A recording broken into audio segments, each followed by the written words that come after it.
আল্লাহর নবী আখিরি জামানার পয়গম্বর একদিন মসজিদে নববীর ভিতরে ঢুকলেন।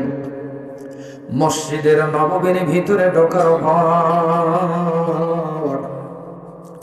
নবী তাকিয়ে দেখেন দুই দল মানুষ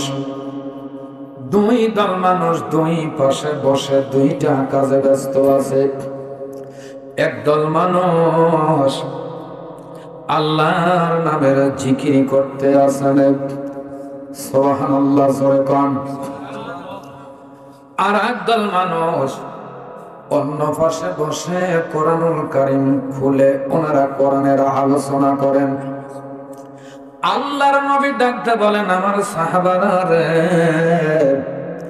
যেই দুইটা কাজ তোমরা করতে আসো, এই দুইটা কাজ নিঃসন্দেহে আল্লাহর কাছে প্রিয় কাজ। কিন্তু এই মুহূর্তে আমার আল্লাহ রাব্বুল আলামিন আমাকে এই দুই দলের একটা দলে যেতে বলেছেন।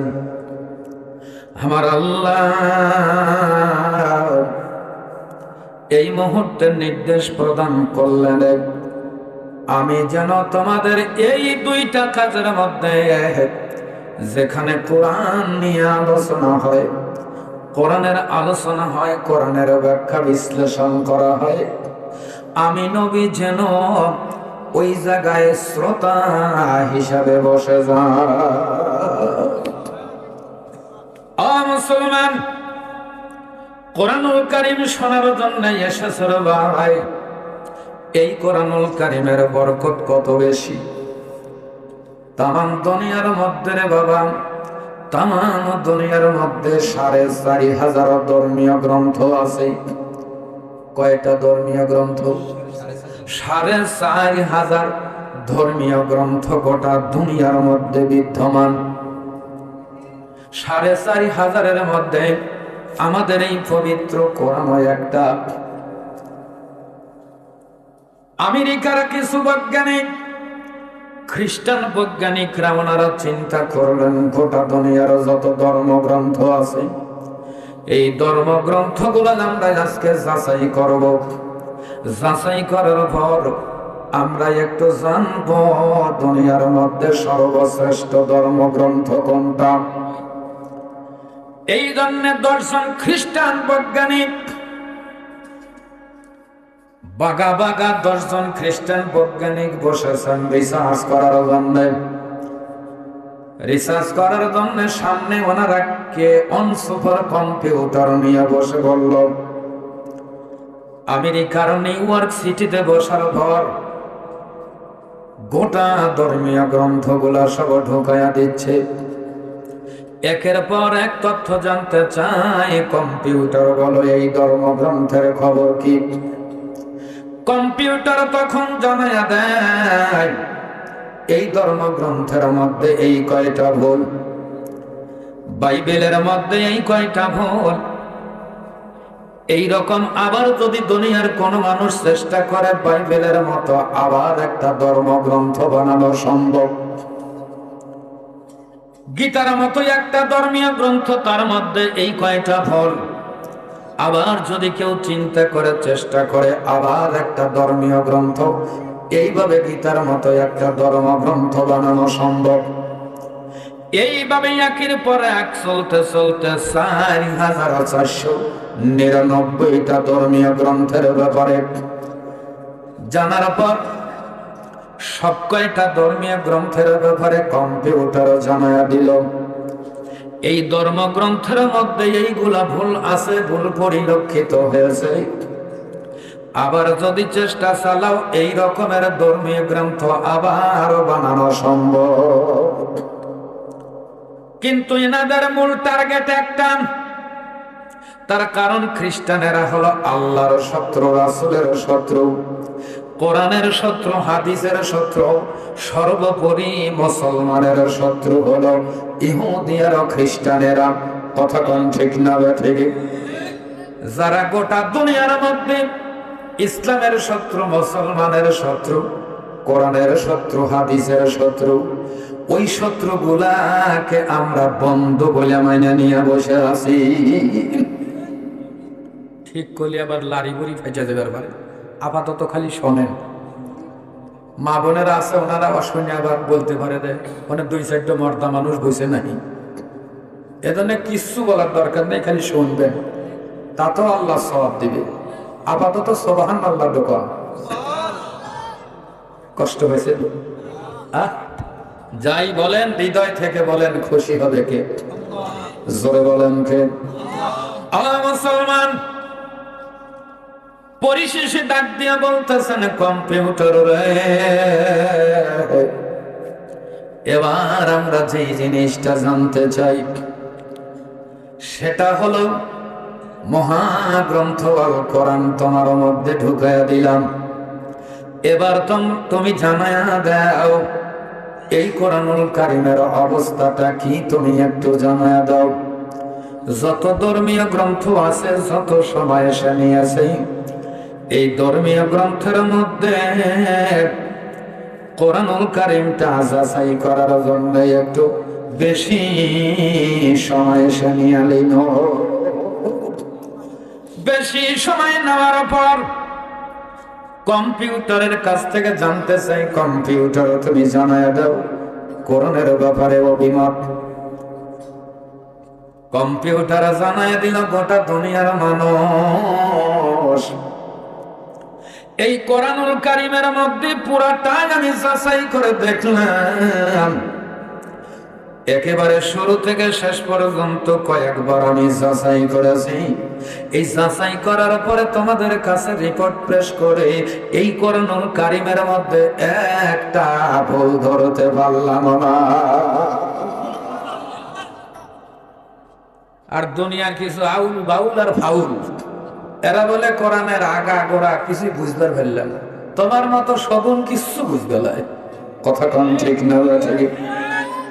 তার কারণ হলো কোরআন হলো গভীর জ্ঞান, এমন বিশাল জ্ঞানের অধিকারী কোরআন। এই কোরআনুল কারীমের জ্ঞান পুরা মানুষ আয়ত্তে নিতে পারবে না। কথা কোন ঠিক না? ঠিক।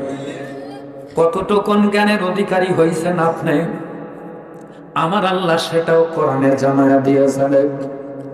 মানুষ দুনিয়ার থেকে চাঁদে চলে গেল, মঙ্গল গ্রহে চলে গেল, এখান থেকে রিমোট কন্ট্রোলের মাধ্যমে মেশিন পাঠায় দেয়, মেশিন এখান থেকে চালনা করে, ওখান থেকে ছবি তুলে ক্যামেরা পাঠায় দেয়, নাসায় থেকে গবেষণা করে।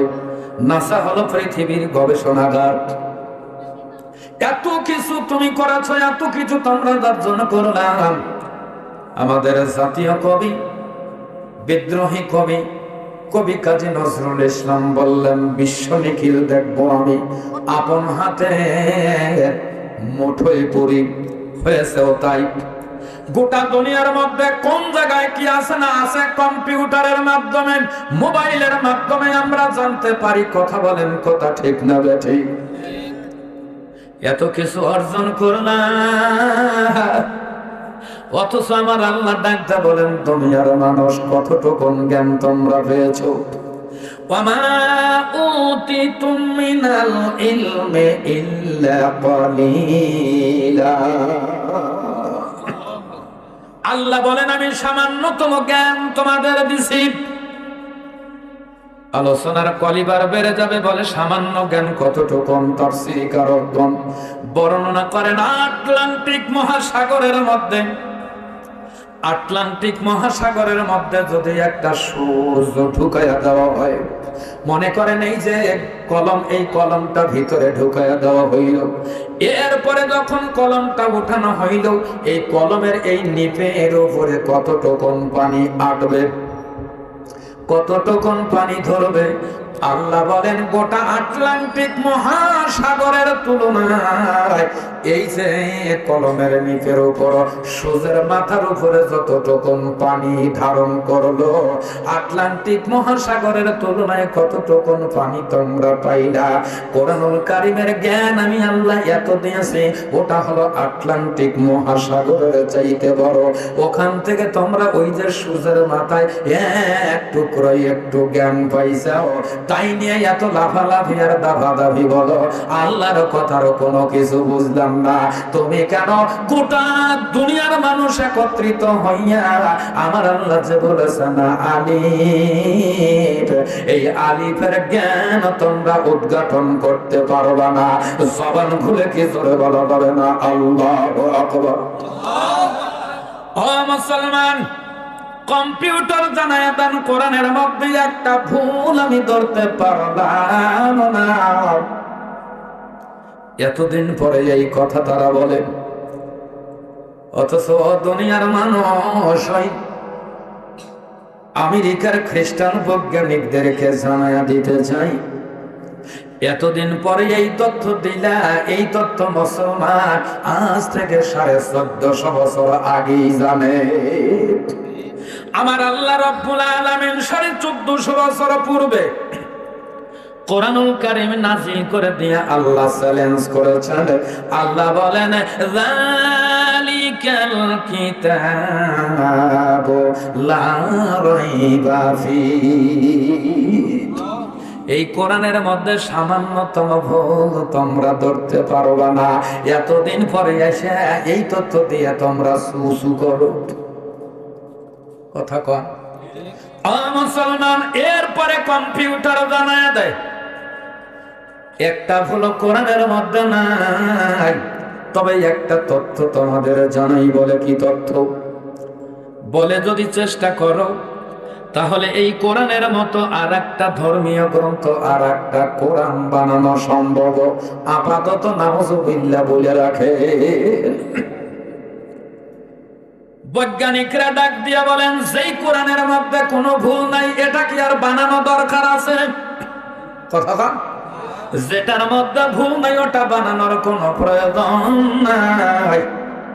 তারপরে তুমি যেহেতু তথ্যটা জানাইলা, শুধুমাত্র এতটুকু জানতে চাই, তুমি বলো তাহলে এই কোরআনের মতো এমন একটা ধর্মীয় গ্রন্থ আবার আর একটা কোরআন বানাইতে গেলে কয়দিন সময় লাগবে? এটা তুমি একটু বলে দাও। কম্পিউটার জানায় দেয় এমন একটা ধর্মীয় গ্রন্থ যদি বানাইতে চাও তাহলে আপাতত 63,000 অক্টিলিয়ন বছর সময় লাগবে। আমাদের জানা দরকার এই 63,000 অক্টিলিয়ন বছরটা কয়দিন? ছোট্ট করে একটা হিসাব মিলে নেন, দেখুন তো মিলাইতে পারেন কিনা। 100,000 বলা হয় এক, কি ভাই, লক্ষ।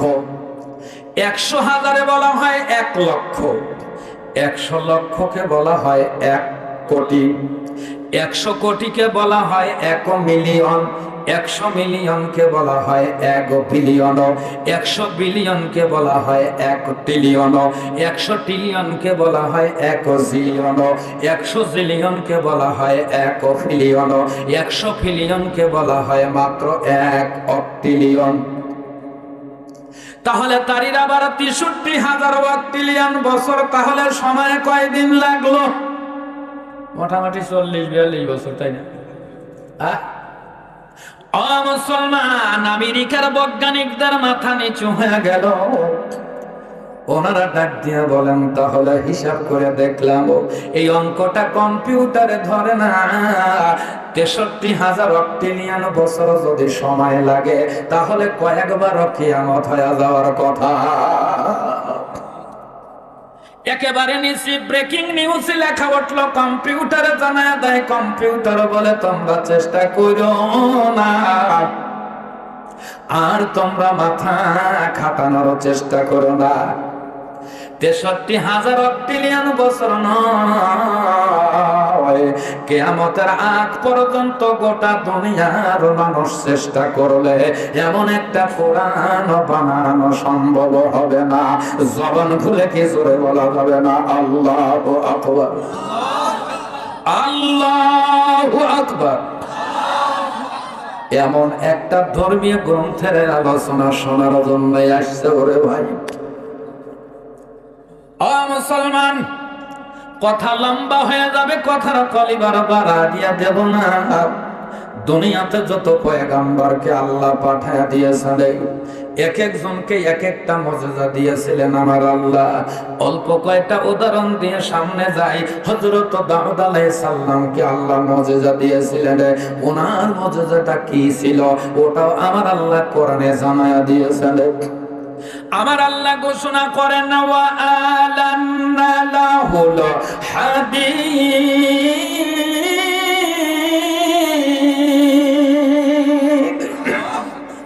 জোরে কোন আল্লাহু আকবার।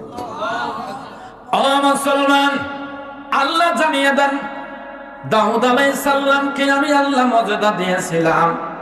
দাউদ আলাইহিস সালাম যদি লোহাতে হাত দিত, লোহা সঙ্গে সঙ্গে গলে নরম হয়ে যেত। উনি ইচ্ছে করে লোহা দিয়ে যা বানানো সম্ভব তাই বানাইতেন। যখন লোহা হাতে নিতেন, লোহাটা নরম হয়ে যেত। যেইভাবে যা করতে চেয়েছেন লোহা দ্বারা উনি বানাইতে পারতেন। উনি দাও কোরাল ক্ষমতা তেরি ধনক নেগা বললাম এই লোহা দিয়া বানাইতেন। ওনার পূর্বে লোহা দিয়া কেউ কোনো কিছু বানাইতে পারেন নাই। দাউদ আলাইহিস সালাম নাই, ওনার মুজিজা আল্লাহ উঠায় নিয়েছে। এখন লোহায় হাত দিলে কি লোহা নরম হয়? হ্যাঁ, গরম করেই নরম করা যায় না। ও মুসলমান, আমার আল্লাহ ডাক দিয়া বলেন, মুসা আলাইহিস সালামকে মুজিজা দিয়েছিলাম, তার হাতে ছিল একটা লাঠি। কি লাঠিটাও দিয়েছিলেন ওনার শ্বশুর। ওরে বন্ধু, আমার আল্লাহ ডাকদা বলেন, ওয়া মা তিলকা বিয়ামিনিকা ইয়া মুসা। আল্লাহু আকবার। আল্লাহ ডাক দিয়া বলেন, মুসা তোমার হাতে ওটা কি? বলে, আল্লাহ এটা আমার হাতে লাঠি। এই লাঠি দিয়ে বড় করে চলি, এই লাঠি দিয়ে গাছের পাতা পারি, ওই গাছের পাতা ছাগলকে খাওয়াই, ছাগলটা তরুতাজা হয়, ছাগল আবার দুধ দেয়, ওই ছাগলের দুধ দহন করি, ওই দুধ খাই আমি নিজে, আমার পরিবারের লোকজন খায়। আল্লাহ বলে, মুসারে অত পেশাল ধরো কেন? আমি বললাম তোমার হাতে কি? উত্তর কয়টা হবে? এ কথা কন। আমি বলেছি তোমার হাতে কি? তুমি শুধু বলবে এটা হলো লাঠি। তাছাড়া এত কথা কেন? মুসা আলাইহিস সালাম ডাকতে বলেন, আল্লাহ তোমার সঙ্গে কথা বলতে মনটা আমার ব্যাকুল হয়ে যায়, এই জন্য কথা ছেড়ে দেই না। মাঝখানে যদি কথা আমি ছেড়ে দেই আর তুমি যদি কোনো প্রশ্ন না করো, তাহলে তো কথা বলা সম্ভব হবে না। এই জন্যই আমি কথা চালায় যাই, কথা আমি শেষ করি না। হযরত মুসা আলাইহিস সালাম ওই লাঠিটা যদি মাটিতে পুঁতে দিত, কাটতো, সঙ্গে সঙ্গে লাঠিটা গাছে যেত, ওই গাছে ফল আসতো, ফল পেকে যেত, ফল তার কাছে পড়তো, এরপরে ফল পরিতৃপ্ত সহকারে খাইতেন, এরপরে গাছ হাত দিয়ে ধরতেন, আবার লাঠি হয়ে যেত। ও মুসলমান, হযরত মুসা আলাইহিস সালাম যখন রওনা দিয়েছেন, সামনে নদী, সামনে বিশাল বড় সাগর, পার হবার জন্য যায় দেখেন পার হবে নৌকা নাই। কি নাই? একটু জোরে কান, কি নাই? জোরে কান, কি নাই? তো এটা আবার স্লোগান হয়ে গেল নাকি? হযরত মুসা আলাইহিস সালাম বলেন, আল্লাহ আমি তাহলে পার হব কেমনে? ও মুসলমান, আমার আল্লাহ ডাক দিয়া বলেন, মুসা রে হাতে তোমার কি? বলে লাঠি। বলে ওই লাঠিটা সাগরের উপরে ফালায়া দাও। সাগরের উপরে ফালায়া দিলে বিশাল বড় ব্রিজ হয়ে যেত। ব্রিজ দিয়ে যায়, পার হয়ে ওপারে যাইতো, এরপরে যায় ব্রিজ ধরতো, হাতে তাকায় দেখে লাঠি। সুবহানাল্লাহ।